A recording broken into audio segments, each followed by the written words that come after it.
Alright, let me try this bottle opening challenge that everybody seems to be doing. Let's go.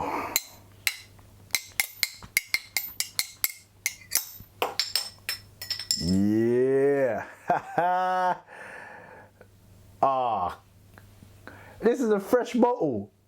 This is a fresh bottle, I'm telling you. You're hating, man.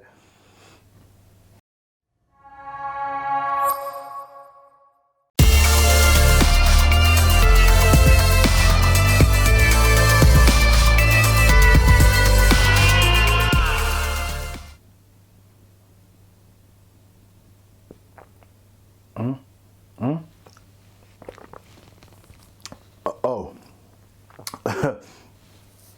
Sorry. Hi there guys, and welcome to another episode of A Dash of Sports, episode 6.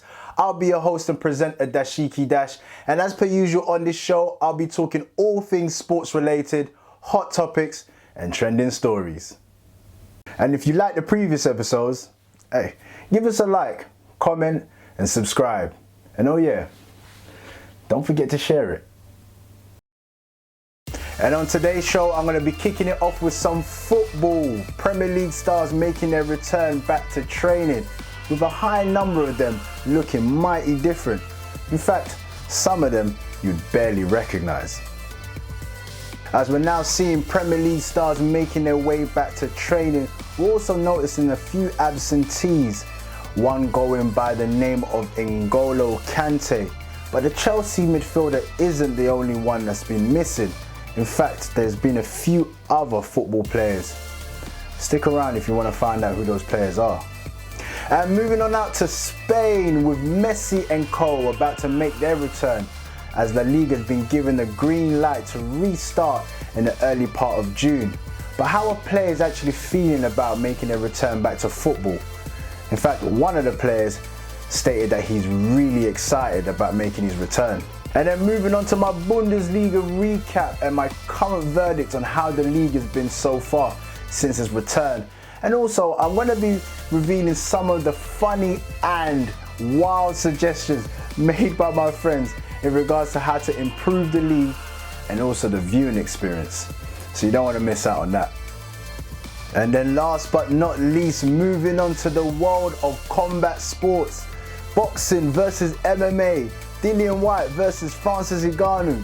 Could we be seeing another boxing MMA crossover like Mayweather and McGregor? Well, there's some simmering words coming out of both fighting worlds, so stick around as there's more to come on the Dash of Sports.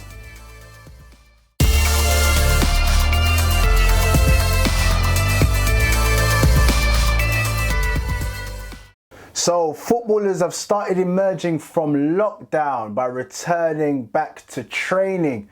And what I can best describe like the first day back at school, we're all trying to look to see what's new.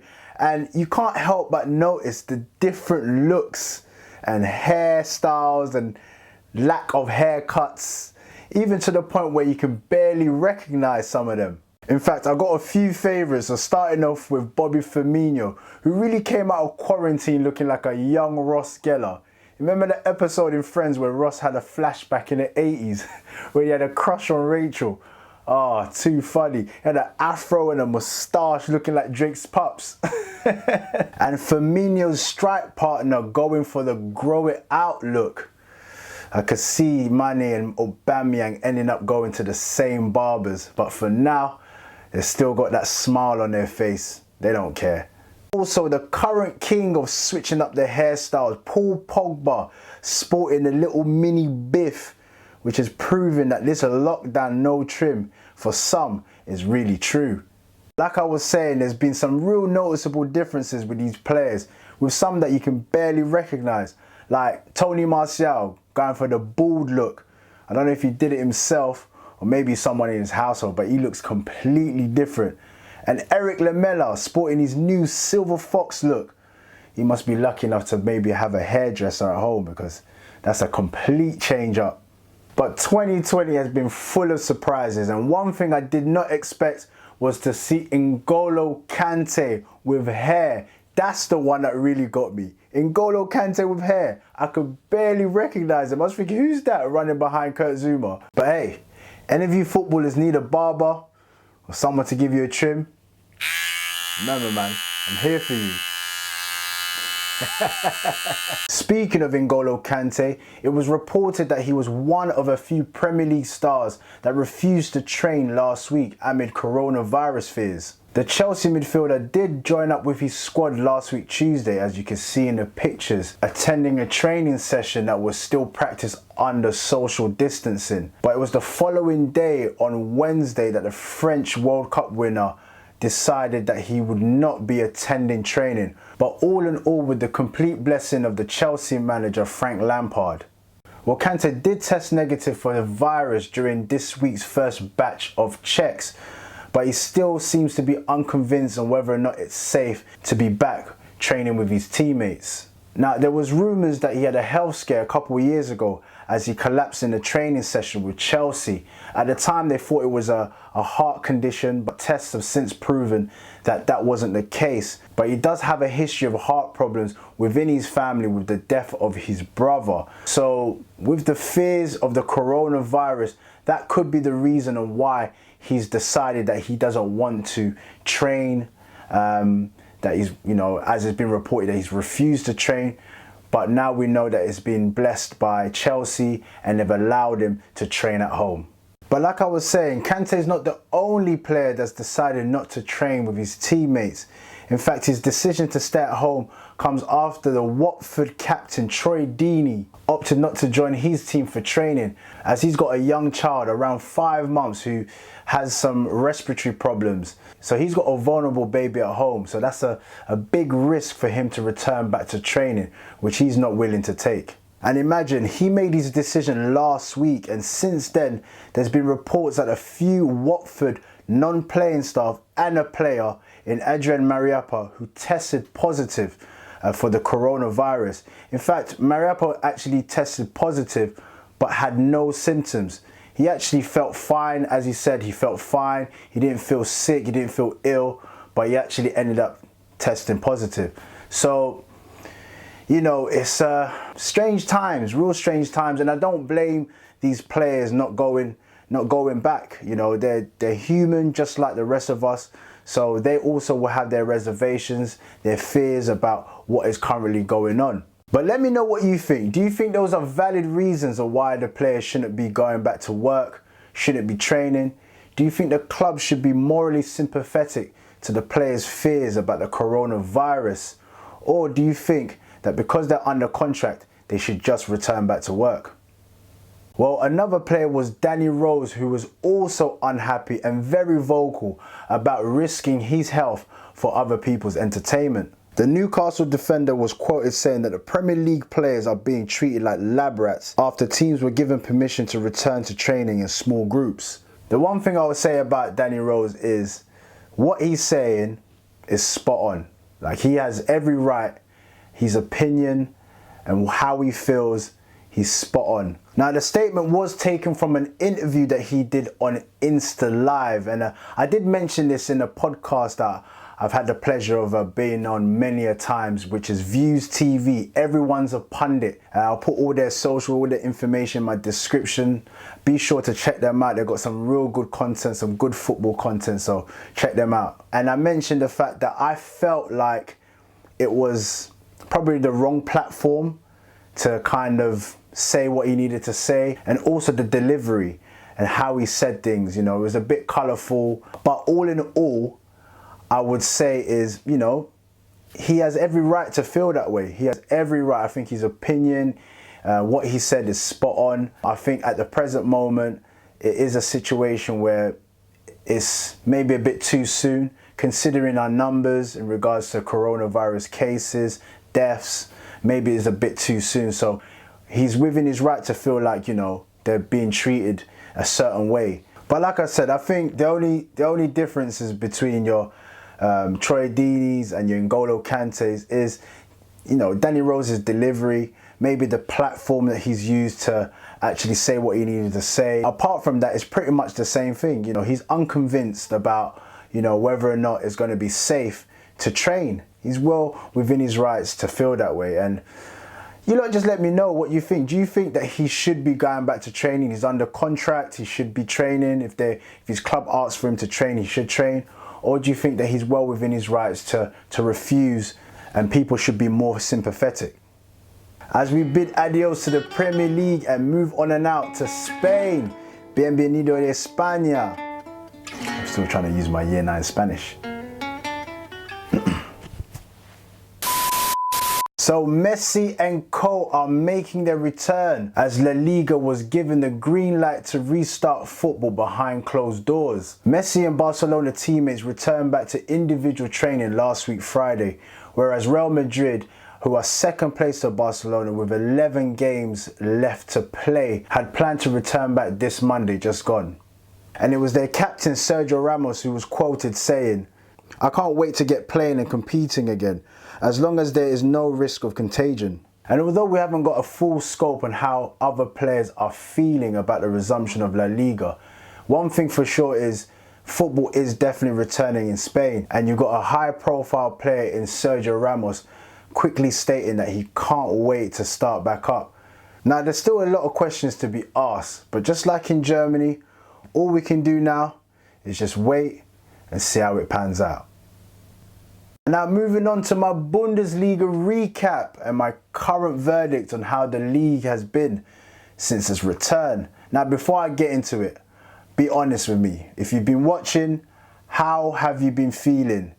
Has it been a good watch? Give me your opinion right down below, put your comments down. How have you been feeling about the games, the atmosphere, well, the lack of atmosphere? Give me your comments, man. Let me know how you've been feeling about it. Now, my current verdict of the Bundesliga as it's being played behind closed doors, well, it's one that's quite mixed. I can't lie. Now, if you remember my previous show, I was saying, oh, you know, there's no fans, there's no atmosphere, I can't watch the game properly. Listen, I'm going to have to get used to it now, innit? Because it's not going to be the only league. And at the present moment, I don't want it to sound like I'm just picking on the Bundesliga, who are, in fact, the first major European league to restart. But, you know, Spain, Italy, and England, if they choose to return, they're going to be suffering the same fate. Now, with that being said, what has now helped me to really get involved is watching highlights. Yeah, I said it. Watching highlights. Listen, that's the best thing right now. It just eliminates all the gaps, really. The build-up play, all the times where you're just thinking to yourself, you can't help but getting drawn into the lack of atmosphere. Now, when you watch the highlights, it just gets you to all the best bits. And I kid you not, I'm involved now. You know what? I've got to give it to the Bundesliga. Like, you know, a lot of people were like, oh, how can they make a return? There's, you know, the coronavirus. Are they sure it's safe for the players? Also dissing the way they've restarted. I'm going to speak on the positives about the Bundesliga restarting. I can't say that I'm an avid German football spectator. I don't watch the matches week in, week out. But now it's actually allowed me to be more familiar with the teams that are in Germany, more familiar with the players as well. Before that, I probably would have given it too much attention. Barring the usual suspects like Dortmund, Bayern Munich, nowadays RB Leipzig. The other teams, I don't really watch them. I'm getting the chance to watch the games, I'm getting the chance to know the players. And you know what, man, there's been some good games. RB Leipzig beating Mainz 5-0 with a hat-trick from Timo Werner. I got to watch another assist from Jadon Sancho with Dortmund beating Wolfsburg 2-0. Another high-scoring game with Hertha beating Union Berlin 4-0. Bayern Munich beating Frankfurt 5-2. So there's been some good games, some good high-scoring games. Now, I've been trying to get one of my boys into the whole, you know, watching games, watching the Bundesliga, and he's absolutely not on it. He's just like, nah, I can't watch games like this. There's no atmosphere. And I'm just like, well, I get it. But you're going to have to get used to it because this is going to be the future of football for the time being. So you might as well get used to it now, and in time, you never know. So he's like, well, the only way he would watch a game is if they switch it up a bit. He's saying that he would want to see 50,000 mannequins in the stadium and some crowd noises. It's just going to be a bit weird if you had 50,000 mannequins in the stadium and some crowd noises. What are they going to be cheering for? Like, who's controlling it first and foremost? Because it could be a drop ball and you just hear it's a throw-in, you're still cheering. The person's forgetting to press the button. I don't know. So what do you guys think? You lot got any suggestions on how you can best improve the, the atmosphere in the stadium? Because for us fans that are watching, it's a bit dull right now, but what do you think? 50,000 mannequins, some crowd noises? Write your comments down below. Give us your ideas and your suggestions, man. And I'll pass it on to my friend.